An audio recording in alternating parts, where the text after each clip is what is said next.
Welcome to Coffee Break with Rachel Vigil, taking a daily look at the biggest stories in Denver sports and interacting live with you, the Coffee Break fam. So sit back, relax, grab a cup of joe, and enjoy your coffee break.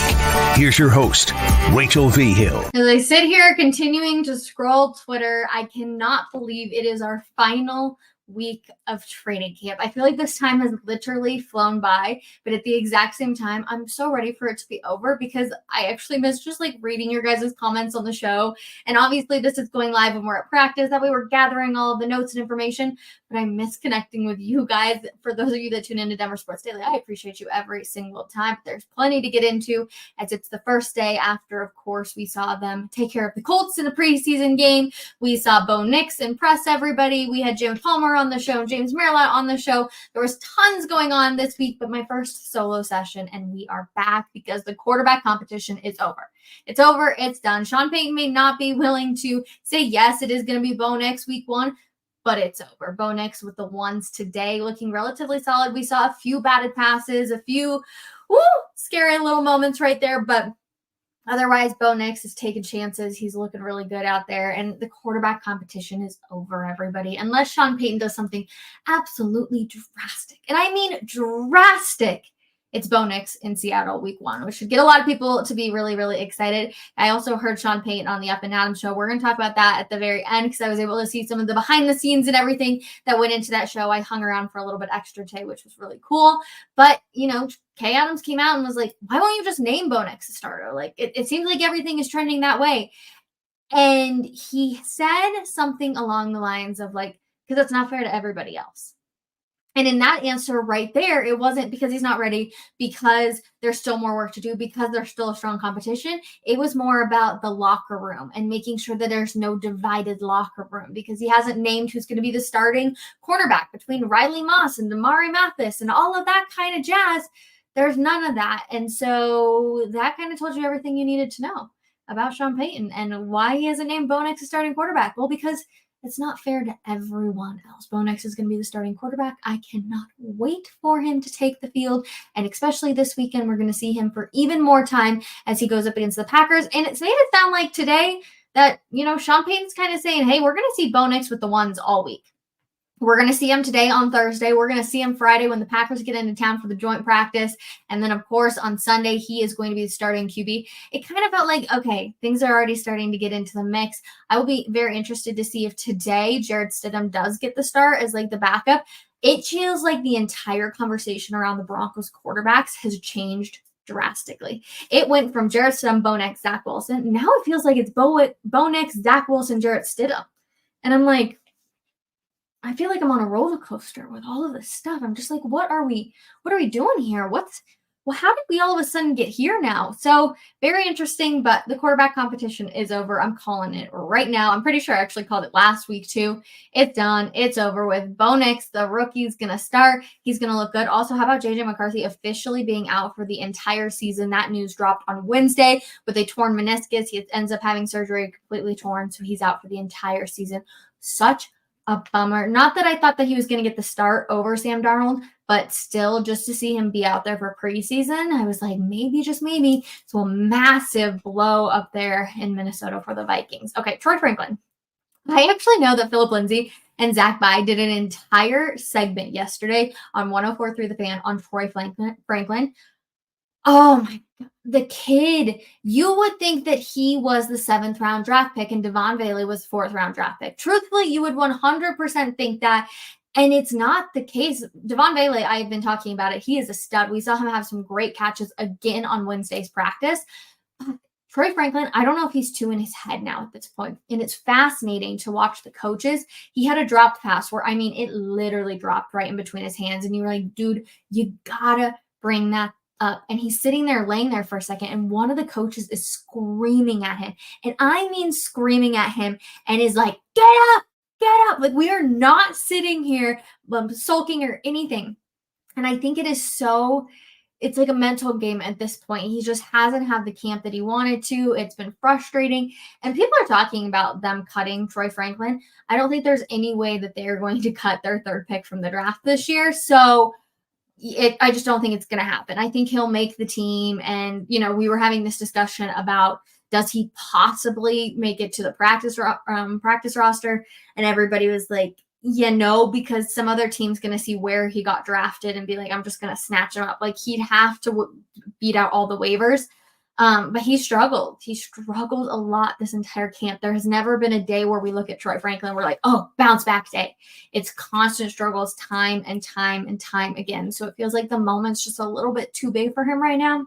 And then it's the complete opposite for Devon Vele, who just looks like a stud and has gone out there. And that's why you have to go into the mindset of camp of like, it does not matter for 1 second where you get drafted. The playing field is even among all of them. You just got to go out there and prove that you are meant to be on that 53. So Sean Payton even spoke a little bit about Devon Vele and essentially saying, yeah, that he's been an absolute stud. We've seen some really, really good catches out of him as well, which was really good to see. They actually did it a weird way.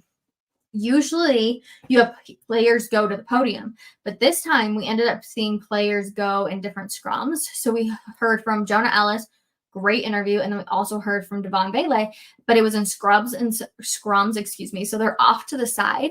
And I actually learned, I don't know if I'm supposed to say this, but whatever, they only put starters up at the podium.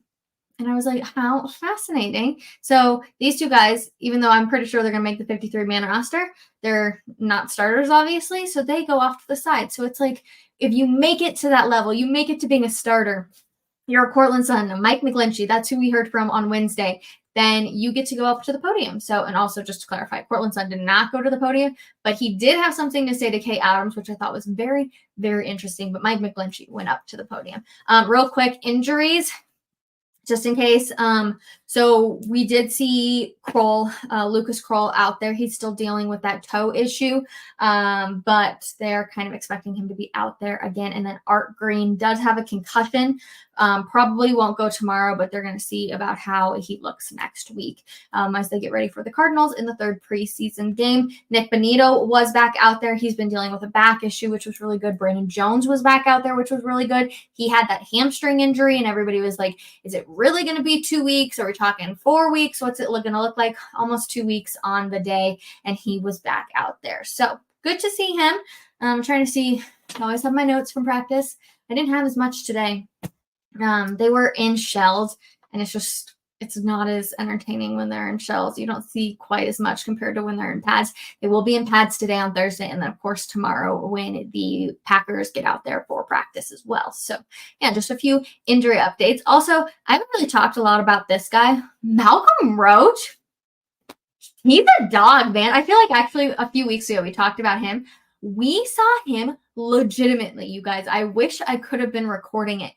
Marvin Mims was running with the ball, probably had taken like 2 steps, I want to say, and Malcolm Roach just went and shoved him down. And then he yelled an explicit that I'm not allowed to repeat, but everyone just kind of looked. To be honest, I thought for a second, I was like, we might see a bit of a shoving war going on, because it was very clearly like offense and defense, and everybody was looking around like, something going to happen? Like, we're going to get some sort of comeback. Nothing happened. They separated beautifully, but he shoved Marvin Mims to the ground. And I was like, wow, this dude is a straight dog. I can't wait to see him on Friday versus the Packers, see if he's got that same kind of energy. Because if so, there will definitely be a fight. But he's just that dog mentality. Like, I'm not kidding you guys. It was wild. I was just like, holy crap, you're doing that against your own team? Like, what the heck are you going to do to an opposing team out there? Sean Payton's obviously been very high on Malcolm Roach. He was excited when they were able to bring him in this year. I'm excited to see what he's going to be able to do in the regular season. So that'll be good. Also of note, too, Patrick Surtain will play this weekend against the Packers. They were talking about, some of the guys that didn't play, a Zach Allen, a Pat Surtain, who didn't play against Indianapolis. They will play this weekend. This is essentially now the 3rd preseason game, in case you haven't paid attention, since they cut it down from 4 to 3. So this is essentially the 3rd preseason game. And then during the Cardinals, pretty much nobody's going to play. And that will be that. Packers joint practice. I'm pumped. I can't wait to see Jordan Love. I feel like I became a really big Jordan Love fan last year. Like, I think it's going to be a really, really solid game. I'm excited to see it. And again, I don't think they're going to play Jordan Love on Sunday. I'd be very, very surprised if they did. Maybe for like a quick split of a second, but I'm excited to see him out there on Friday. I think it's going to be really fun. I think we're going to have like a great practice, and I think it's going to feel a little heated, and we're going to really see what this team can be made of again. So I'm really looking forward to that. Up and Adams, you guys, I miss talking with y'all so much. It's so fun to sit here and be like, what do you guys care about, and be able to chat about that. Also, my hair, what is happening right here? I feel like I just go on rants sometimes. It's also crazy how you can literally be talking and you're just like, all of a sudden 10 minutes has gone by and I'm like, I've been talking this entire time. It is so crazy to me. Football is back though, and it's feeling so good and I'm so happy about it. But Kay Adams and her crew were out at practice today, which was really cool to see. I know actually her producer is somebody that was up at Good Morning Football. And so it was interesting to kind of like sit down and see what goes on behind the scenes of this show, because they have gone to like every single training camp. It seems like they're literally getting on a plane and going to another training camp tomorrow. I think it's the Chargers tomorrow, which is just crazy, or I guess today. So they're going from Broncos on Wednesday, the Chargers on Thursday, and then I think they go to the 49ers on Friday. Like they are just all over the place. And so it's been really cool to see, all the big interviews they've gotten. But the one thing that stuck out to me the most was Courtland Sutton. And he got asked a question about like, what type of season are you going to have, Court? Like, you've gone through so many different quarterbacks. You've done so many of these different things. Like, what's the season going to look like for you? And what I thought was really fascinating is he like stopped talking about himself real quick. And he's like, I want to make this like very clear. And he's like, we're going to get this all the time. It's like, we are going to be a playoff team. We are going to make the playoffs this year. And in the back of my head, I'm sitting here and I'm like, it's a bold statement, right? Here we are. We haven't made the postseason since essentially they won the Super Bowl. And that's a bold statement to say, but they honestly believe in that building with Sean Payton. They believe that they are going to be that team. They can be that team, and it's good that they've got that hope. Do I actually think they'll make the playoffs? I'd be a little shocked. I've given them 8 wins. We've talked about this plenty, but I'm still going with my 8 wins. They have to start really, really hot for them to even get 8 wins. If they come out slow like they did last year, it's going to be bad. It's going to be ugly. It's not going to be a good season. Bo Nix, week 1 in Seattle, raises some eyebrows. If he can go into Seattle and win that game, then I think they could possibly win 8 games. You could be on the edge of making a wild card spot, but you have to really have a good, fast start. And I just can't get Courtland Sutton. Like, he stopped talking about himself to say, we are going to be a playoff team. And it was just fascinating to hear them talk about it. It was honestly just a really, really solid interview, too. It was Pat Surtain, Courtland Sutton. Getting all of them to talk about it. I believe Pat Surtain said that he wants to be a Bronco for life, that, the contract situation is going to play himself out. And then the two were talking about going at each other. Obviously, number 1 wide receiver, number 1 DB, or CB you got down there. So it was cool to kind of hear them like chit chat and everything about how the season's going, what's the mindset going into year 2 under Sean Payton, and all that kind of jazz. So it's a really good interview. It should be out already this morning if you're watching this here on Thursday, of course. So check out that full episode. Sean Payton just gives a little bit more to Kay. She's really good about getting people to feel so comfortable when she talks. And I was just fascinated by the entire thing. I was like, this is like, she's so good. She just makes people comfortable. And she talks like we're talking football. And that's how I strive to be too when I'm sitting here. I don't want to sit here and spit out numbers and other terms and that you guys are going to be like, what the hell are you even talking about? Like, I want to sit here and make it feel like you're hanging out with one of your best friends at a restaurant and we're just talking sports. So I strive to be like the way she handles it, and she's such a goat and doing it. So it was really cool to just sit behind the scenes and see all sorts of stuff. Long interviews, Sean Payton giving her a ton of stuff too. And then she did so much social media stuff. I was like, I was like, I can't even begin to describe how busy she was, literally just running around doing stuff. So I can't imagine how exhausted she is after doing this for so many days. Because again, she's been doing this since the start of training camp. So exhausting for sure. Okay, guys, that's it. I'm excited to be out at practice again today. I will be bringing you guys everything that you need to know on Thursday's practice, tomorrow, on Friday. Then the Packers are in town. Things get good and juicy, and I cannot wait to hear what's going to end up happening this weekend. We will see you guys tomorrow, though. I hope you have a wonderful Thursday. And yeah, have a great day, everybody. Let's go Broncos.